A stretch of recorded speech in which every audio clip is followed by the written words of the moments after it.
ہم نے کتنی بار آنکھوں سے دیکھا جوان العمر بیٹا چارپائی کے اوپر لیٹا ہوا ہوتا ہے، ماں آگے بڑھتی ہے، بیٹے تجھے کیا ہوا، مجھے بتاؤ تو صحیح۔ بیٹا خاموش ہوتا ہے، ماں رو کر کہتی ہے بیٹے تم تو میری ہر بات پہ لبیک کہا کرتے تھے، تم میرے اتنے فرما بردار بیٹے تھے، کیا ہوا؟ بیٹا اپنی اماں سے نہیں روٹھا کرتے، نہیں خفا ہوتے، بتاؤ تمہیں کیا ہوا؟ بچہ خاموش ہوتا ہے، بالآخر بیوی آگے بڑھتی ہے، میرے سرتاج، میرے ہمراز، مجھے تو بتائیے کیا ہوا؟ اگر آپ میری کسی بات پہ خفا ہیں میں آپ سے سوری کر لیتی ہوں، معافی مانگ لیتی ہوں، مجھے بتائیں کیا ہوا؟ نوجوان خاموش ہوتا ہے، بہن آگے بڑھتی ہے، میرے ویر مجھے بتائیں تو صحیح کیا ہوا؟ خاموش ہوتا ہے، بہن کہتی ہے کہ مجھے بتائیں، میں ابھی ڈاکٹر کو بلواتی ہوں، مگر جوان کوئی جواب نہیں دیتا۔ بیٹی آگے بڑھتی ہے، ابو مجھے بتائیں تو صحیح کیا ہوا؟ ابو میں آپ کی بیٹی ہوں، میں آپ کی خدمت کے لیے 24 گھنٹے حاضر ہوں، کچھ کھانا ہے یا پینا ہے مجھے بتائیے، کوئی کام ہے مجھے بتا دیجئے، ابو مجھے بتائیں تو صحیح کیا ہوا؟ باپ خاموش ہوتا ہے، بیٹی روتی رہ جاتی ہے، ماں پھر آگے بڑھتی ہے، بیٹے میں نے کال کر دی ہے، ابھی ڈاکٹر کو بلواؤں گی، تمہارا علاج کرواؤں گی۔ بیٹا خاموش ہوتا ہے، اسی خاموشی کی حالت میں ماں دیکھتی ہے، آنکھیں کھلی رہ گئیں، روح نکل گئی، وہ اپنے کانپتے ہاتھوں کے ساتھ جوان بیٹے کی آنکھوں کو انگوٹھے رکھ دیتی ہے۔ اس ماں نے کبھی سوچا بھی نہ تھا میں بڑھاپے میں جوان بیٹے کی آنکھیں بند کروں گی۔ جب بچے کی روح نکل جاتی ہے، سب رو رہے ہوتے ہیں، کہنا شروع کر دیتے ہیں میت کو فلاں کپڑے میں رکھ دو، تھوڑی دیر پہلے یہ کسی کا باپ تھا، یہ نوجوان کسی کا بیٹا تھا، کسی کا بھائی تھا، کسی کا خاوند تھا، اب کیا ہوا؟ سب نے اس کو میت میت کہنا شروع کر دیا۔ تو جواب ملے گا اصلی انسان تو چلا گیا، یہ اس کا جسم باقی ہے، اس کو بھی ہم اس کے اصلی گھر پہنچائیں گے۔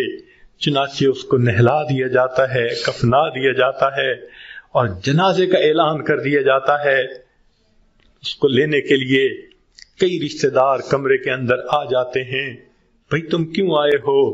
ہم اس کو اس کے اصلی گھر پہنچانے کے لیے۔ بھئی یہ گھر بھی تو اسی کا تھا، اسی نے پلاٹ خریدا، اسی نے نقشے بنوائے، اسی نے کمرہ بنوایا، اسی نے یہ مکان بنوایا، ماربل لگوایا، کہاں کہاں سے فرنیچر ڈھونڈا، کہاں کہاں سے بجلی کی فٹنگ خرید کے لایا، ابھی تو دیواریں بھی میلی نہیں ہوئی، تم اس کو لینے آ گئے ہو۔ سب کہیں گے یہ تو عارضی گھر تھا، اصلی گھر تو آگے ہے، 2 گز زمین کا ٹکڑا، چھوٹا سا تیرا گھر ہے۔ سب اس کو کندھوں پہ اٹھا لیتے ہیں، رشتہ دار جمع ہیں، سب قبرستان تک پہنچ جاتے ہیں، جنازہ پڑھتے ہیں، پھر قبر میں اتارنے کا وقت آتا ہے۔ شریعت کا یہ حکم ہے کہ جو قریب ترین رشتہ دار ہو وہ قبر میں اتارے۔ ہم نے اپنی آنکھوں سے یہ منظر دیکھے، جوان بیٹے کو باپ قبر میں اتار رہا ہوتا ہے، بھائی کو بھائی قبر میں اتار رہا ہوتا ہے۔ اللہ کی شان، یہ تو شریعت کی مہربانی ہے، اس نے عورتوں کو منع کر دیا کہ تم جنازے میں اور قبرستان میں مت جاؤ۔ اگر کبھی عورتوں کو بھی حکم ہوتا کہ تم جاؤ اور اپنے بیٹے کو دفن کر کے آؤ، مجھے تو لگتا ہے کتنی مائیں ہوتی جو جوان بیٹے کے ساتھ خود بھی دفن ہونا پسند کرتی۔ کیسی عجیب اللہ تعالیٰ نے مردوں کو ہمت دی ہوتی ہے، جوان بیٹے کو جس کے جسم پہ کبھی میلا کپڑا بھی باپ برداشت نہیں کرتا تھا، آج اس کو زمین پہ لٹا دیتا ہے، اپنے ہاتھوں سے مٹی ڈال دیتا ہے، بھائی مٹی ڈالتے ہیں، دوست مٹی ڈالتے ہیں، منو مٹی کے نیچے اس کو دبا کے اللہ کے حوالے کر کے آ جاتے ہیں۔ جب اللہ کے حوالے ہونا ہی ہے، اے انسان تو اپنے آپ کو آج اللہ کے حوالے کر دے۔ اللہ میں اپنے آپ کو آپ کے حوالے کرتی ہوں، جو آپ کا حکم ہوگا میں اس پہ چلوں گی، جو گناہ ہوگا میں اس سے بچوں گی۔ آج حوالے کریں گے تو اس کا فائدہ ہوگا۔ چنانچہ انسان کو بالآخر اللہ کے حضور جانا ہی ہے۔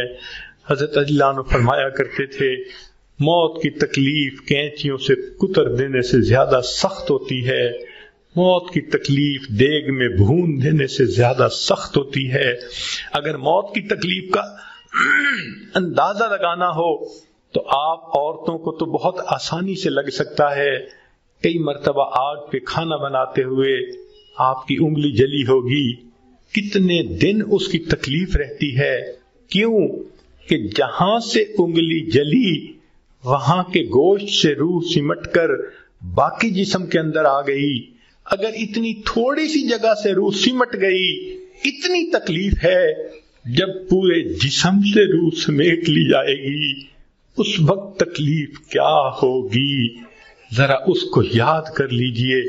آج وقت ہے ہم اس کی تیاری کر لیں، پھر موت کے وقت تکلیف ایسی نہیں ہوگی۔ چنانچہ حدیث پاک میں آتا ہے، جب مومن کی موت کا وقت آتا ہے اللہ تعالیٰ ملک الموت کو بھیجتے ہیں، جنت کے فرشتوں کو بھی بھیجتے ہیں، وہ جنت کی خوشبوؤں کے رومال بھی لے کے آتے ہیں اور اس بندے کے سینے پہ خوشبوؤں والا رومال رکھ دیتے ہیں۔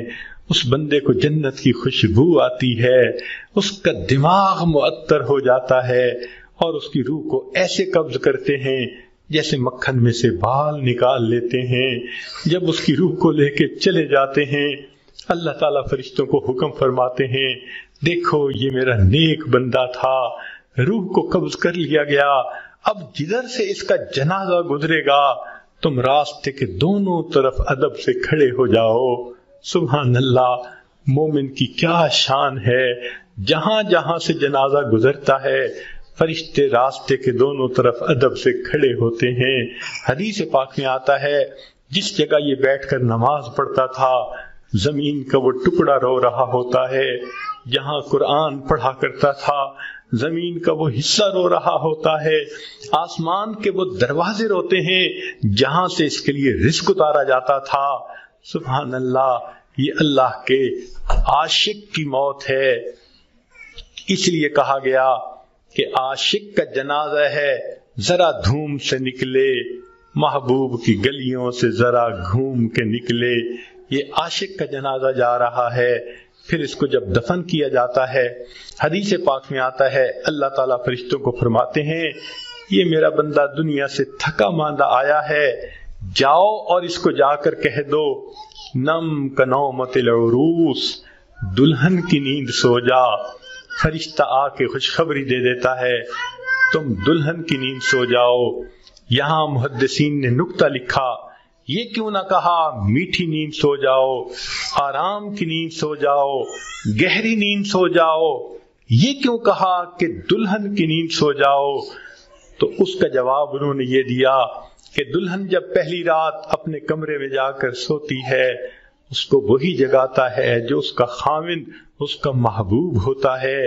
یہ مومن آج قبر میں دلہن کی نیند سو رہا ہے، کل قیامت کا دن جب ہوگا اس کو وہی جگائے گا جو اس کا محبوب حقیقی ہوگا۔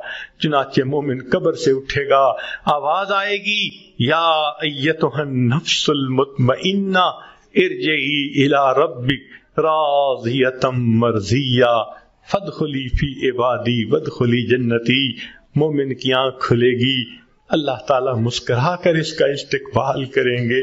یہ کیسا خوش نصیب انسان ہے کہ جس نے اچھی زندگی گزاری، آج یہ دنیا سے آخرت کی طرف کامیاب ہو کر چلا گیا۔ اللہ تعالیٰ ہمیں بھی ایسی کامیابی والی زندگی گزارنے کی توفیق عطا فرمائے۔ وآخر دعوانا ان الحمد للہ رب العالمین۔